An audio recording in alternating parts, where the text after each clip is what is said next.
গতকালকে একটা টেলিভিশন চ্যানেলে লাইভ অনুষ্ঠানে আমাকে এক ভদ্রমহিলা ফোনে একটা প্রশ্ন করেছে। প্রশ্নটা শুনে আমি অবাক হয়ে গেছি এবং লাইভের মধ্যে আমি বললাম যে আপনার প্রশ্নের কি উত্তর দেব। আমি তো এই প্রশ্ন নিয়ে আমি ভাবতে ভাবতে আমি শেষ হয়ে যাচ্ছি।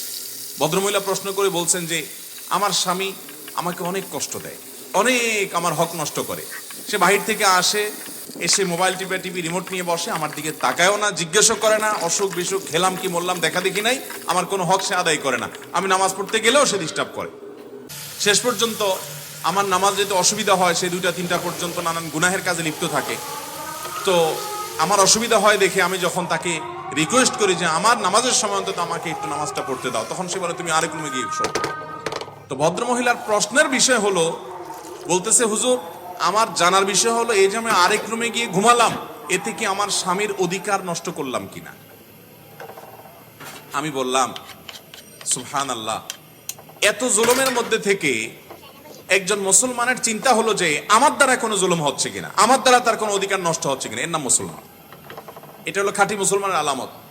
এই একই ভদ্র মহিলা তিনি একই টেলিফোনে আরেকটা প্রশ্ন করেছেন, বলেছেন যে আমার ছেলে আমার গায়ে হাত তোলে।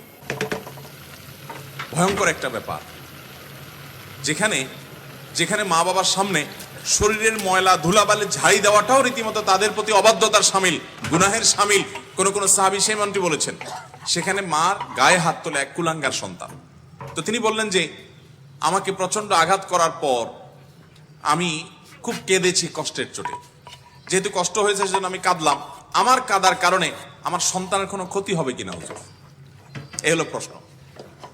তো আমি বললাম যে আপনার এই প্রশ্ন থেকে আমাদের সবার শেখার আছে যে মুসলমান নিজের দায়িত্ব, নিজের যে অধিকার সেটা যদি পেতে তার কোনো প্রকার তাকে সেটা আদায় করতে কেউ ত্রুটি বিচ্ছুতি করেও, যে আমার অধিকার কেউ আদায় করছে না, ত্রুটি বিচ্ছুতি করছে, অন্যায় করছে, সে দেখবে যে আমার দ্বারা কারোর অধিকার নষ্ট হচ্ছে কিনা। এর নাম হলো মুসলমান।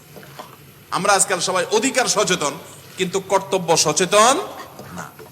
ভালো মুসলমান হতে হলে আপনাকে কর্তব্য সচেতন হতে হবে, দায়িত্ব সচেতন হতে হবে, যে আমার দ্বারা কারোর জন্য হক নষ্ট না হয়। চেষ্টা করবো তো ইনশাআল্লাহ।